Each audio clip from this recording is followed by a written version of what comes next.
Сайн байцгаана уу? Тэгэхээр та бүгдээ сувгийнхаа хамгийн ихнийхээ киногоор Semantic Error гэх 2022 онд нээлттэй хийсэн Солонгосын нийгэмгийн драма ярьж өгөхөөр шийдлээ. IMDb дээр 8.5, My Drama List дээр 8.2 гэх өндөр үнэлгээтэй бөгөөд миний хувьд ч нэлээд сайн болсон кино гэж үздэг. За тэгэхээр бүгдээрээ кинонд орцгоё.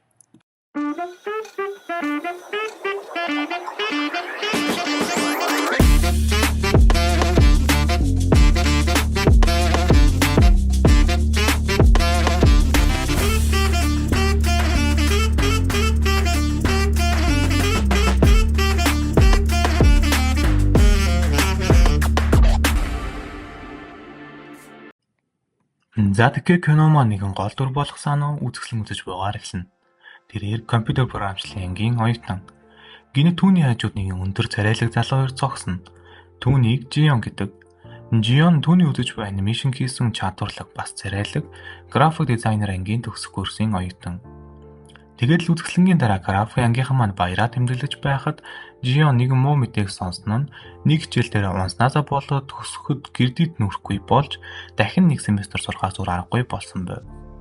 Яг юу болсон бэ гэсэн Жион санаатай нэг хичээл сонгосон бүр нэг баг болж бие даалтаа хийх ёстой байсан ч хичээлдээ нэгт суулгүй бие даалтандаа туслаагүй гэх шалтгаанаар Сано ганцаараа бүгднийг хийж илтгэлээ тавьж Жион болон бусад багийнхаа хүүхдүүдийг хүний хөдөлмөрийг шимэгчээ гэж багштай матнаасаа болсон байв.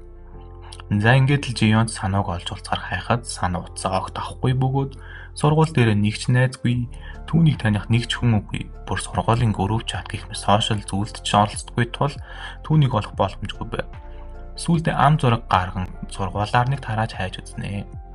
Энэ хооронд Сано маань нэгэн тоглоом ихээр ажиллаж байгаа бөгөөд дизайн дээр нь энэ нэгтэй хамтарч ажиллаж байсан боловч энэ нэг чинь том компанид ажлын ярилцлаганд тэнцсэн тул Санотай хамтарч ажиллаж чадахгүй нэ уучлаарай л гин. Оронд нь Санод найзуудаасаа танилцуулж өгөө гэхэд Санооч л шууд хамгийн анх үзэсгэлэн дээр үзэж байсан зураг гаргаж ирээд үүнийг хийсэн үнтэй холбоод өгөөл гин. Дараагаар нь Сано кофе авах гэж зогсож байхад түүний доод курсын дүү Жэхи ирж яриа өднө. Энэ дур маань Санод сайн доод курсын дүү юм. За тэгээд л нөгөө эгч маань орой найзуудтайгаа ажил тэмцэн баяраа тэмдэглэж суухдаа Жионоос хуучин ажил дээр нь ажиллаад өгөх талаар асуугаал бас ятгаастай. Тэгтэл нөгөө эгч маань үнэхээр сайн програмчдаг хүүхдээ ангидаа нэг номерт ордгийн нэрийг нь Сано гэдэг гээд хэлтэл Жион болон түүний найзууд бүр шок. Түрүүнээс хойш хайгаад олдохгүй байсан Сано ингээд өөрөө гараад ирж байгаа болохоор тэр шүү дээ. За тэгээд л манай хоёр уулзахаар болоход Санод хөрүүлж очиод юмнуудаа бэлдээл хүлээн.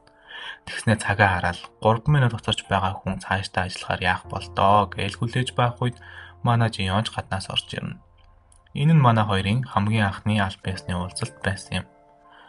Санууд Жионы гадна төрөх болон хандлага таалагдахгүй байгаа ч Жионы зураг чадвар үнэхээр их таалагдана.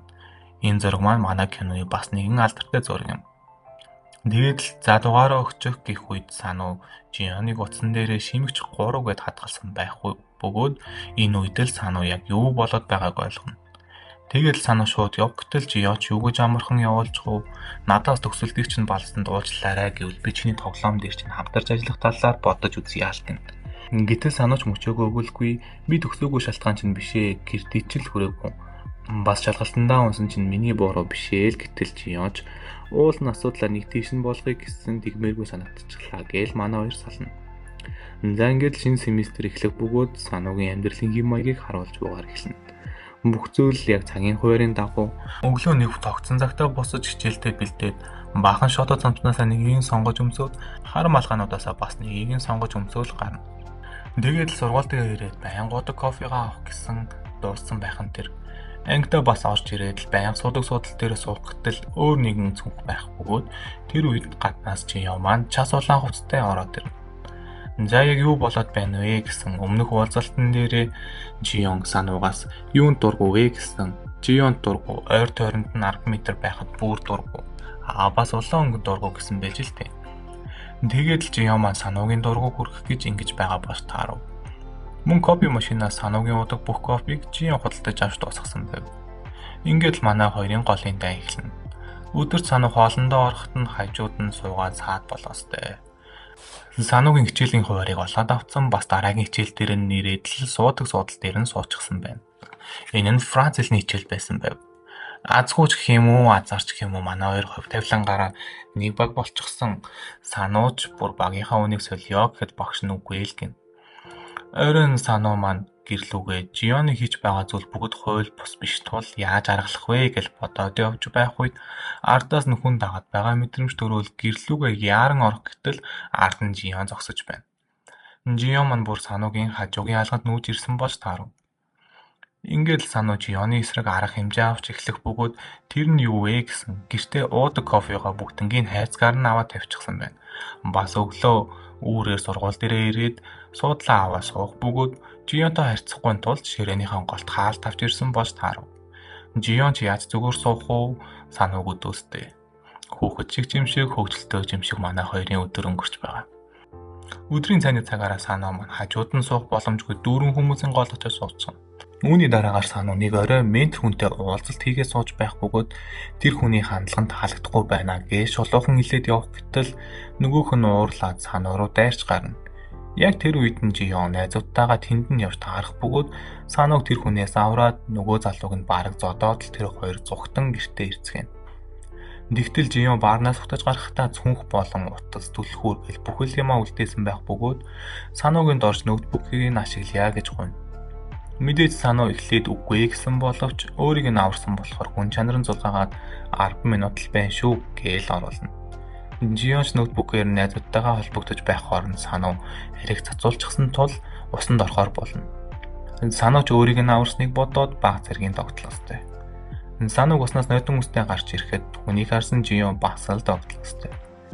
Тэгээд чи малгаагүй илүү дээр хавд юм байна. Малгай бага өмсөх хэрэгтэй юм байна да гэтэл сануу маань Жионыг гэрээсээ хөөж гарах гэж байгаад өөрийг нь хамгаалж байхдаа гараа шалбалсан байгааг нь хараад им төрхөж өгөөд л хоёулаа тогтлоостой. Би бидээ муухай харьцаж байгаа ч цаагаараа хоёулаа би бидээ татагдаж эхэлж байгаа юм. Яг манай хоёр маань романтик байж байтал шаврын хаалт царайлж Жионы найз ирнэ. Ингээд л Жион гэрлүүгээ орохоор бол. Маргааш нь хоёулаа өмнөх оройгоо бодоостой, бас л тогтлоостой. Жион ч өөрийн мэдлгүй санууг зурчихсан сууж байдаг. Яг тэр үеэр нь Жэхи сануутай уулзах гэж байдаг бөгөөд тэр хоёрын болцоог манай Жион сүйтгэхэд амжина. Болцооч гэж дээ Жэхи санууг эргүүлэх гэж оролдож байгаа ч сануу тэр талаар нь огт мэдэхгүй. Доод курсын дүүл гэж харна. Ингээд л манай хоёрын харилцаа баг багаар сайжирч эхэлж байгаа юм. Жион сануугийн дургуг хүрэх гэж оролдохоо болоод энгийн хувцлалж эхэлсэн байх бөгөөд хооронд хаалтаа өртөл буулгацсан байна. Тэгээд Франц хэлнийхэн бие даалтаараа жүжиглэлсэн тоглолт хийх ёстой бөгөөд тэрэндээ бэлдээд байнгын цуг хичээлж хийж эхэлнэ. Энэ үеэс л анзаарвал сануу нь малгай баг өмсгөө болж эхэлсэн байх бөгөөд Жионы үгэнд орж байгаа гэж харахаар байгаа юм. Франц хэлнийхэн бие даалтыг манай хоёр үнэхээр сайн их бөгөөд энэ хувцасныг нь харахад л ойлгомжтой. Мэдээж хэрэг энэ хувцсыг нь Жион бэлдсэн. Яаж бэлдсэн бэ гэсэн сургуулаасаа нууцаар авсан болж таарав. Оройн буцааж хийх гээд манай хоёр явж байгаад хүмүүст баригдах төхөөд нуугдаж байхдаа бие биедээ хэртэй ойрцноос болоод сануу маань догтлсондоо ч юм уу сандрахтаа Жионыг түлхээд л гараад зугтчих. Маргааш нь сануу хичээлдээ ирээгүй тул Жионыг санаа зовоод им аваад гэртэн нэртэл утас авахгүй байсан тул хаалгыг нь тогшиж гарнаа. Санууч гарч ирээл өөрийнхөө сэтгэлийг ойлгохгүй хүлээн зөвшөөрч чадахгүй байгаа даа юм уу? Муухай ашиглаж одоо ч би чамд дургу харах болгондоо уур урдаг гэж хэлээд Жионыг маань уурлуулаад бас гомдоогоо давна. Жион ч үүнд нь нэлээд уурлаж гомдноо. Тэгээд л хэд хоног Жионыг гэртээ хараагүй хичээлдээ ч яваагүй байгаа болохоор санууч хэд гайхаж санаа зовж эхэлнэ. Тэгээд Instagram-ын сталкердж байгаад нэг газар цагийн ажил хийж байгааг нь мэднэ. Жионы зургуудыг нь хараад бас инээд алдангаа скриншот хийгээд л манай санаасан. Маргааш нь Жэхитэй ярилцаж байгаад Жэхитэй хоол идъя гэж Жионы ажиллаж байгаа ресторан руу цуг явахаар болно. Гол нь Жионтой л уулзах гэж тэр шүү дээ. Тэгсэн хөрхий Жэхи маань болцоо гээл бас тогтолчихсан байж байна. Тэгээд л сануу Жионыг олж уулзаад ахаа уучлаарай надтай цуг тоглоом хийгээч гэдэл гуйж гарна.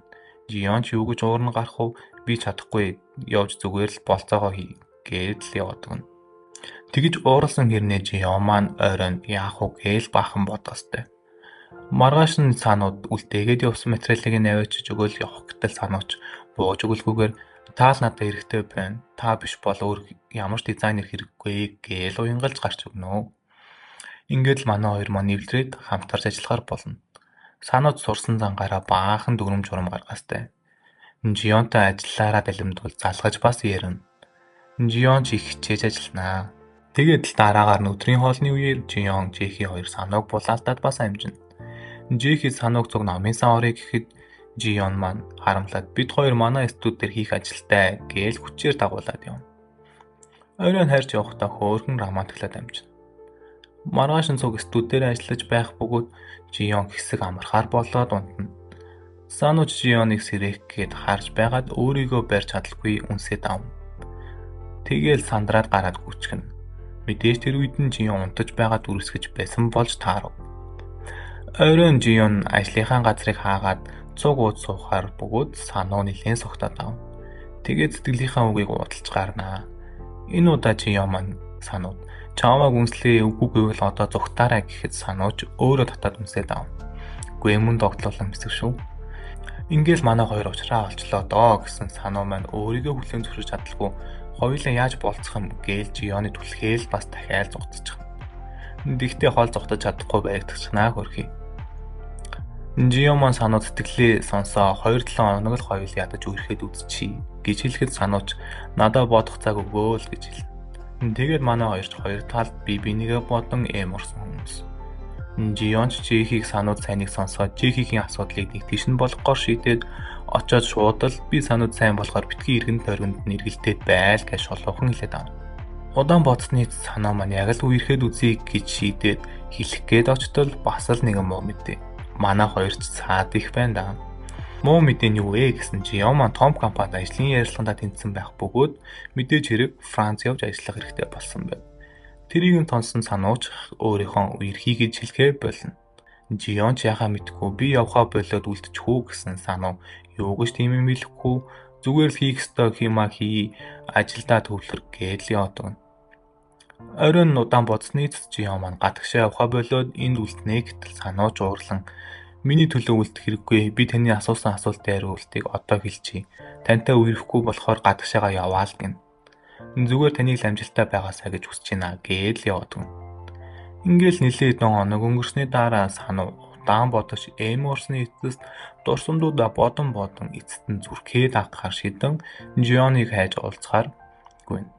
Удаан хайсны эцэст Жионыг олж уулзаад дотроо хайсан бүх л зүйлээ уудлаад хайртай гэдгийг ч мөн хэлээд амжина.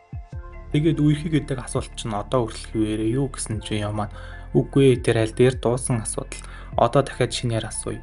Одоо 7 хоног гэхгүйгээр шууд л үерхий гэж хэлснээр манай хоёр албан ёсоор үерхэд Жион маань гадагшаа явхаа болоод хамтдаа тоглоомоо хийн үлдснээр кино маань аз жаргалтайгаар дуусна. Хамгийн сүүлд нь манай хоёр маань хамт удаан хугацаанд амьдраад олон жил болсон байгаагаар кино маань төгсдөг байгаа.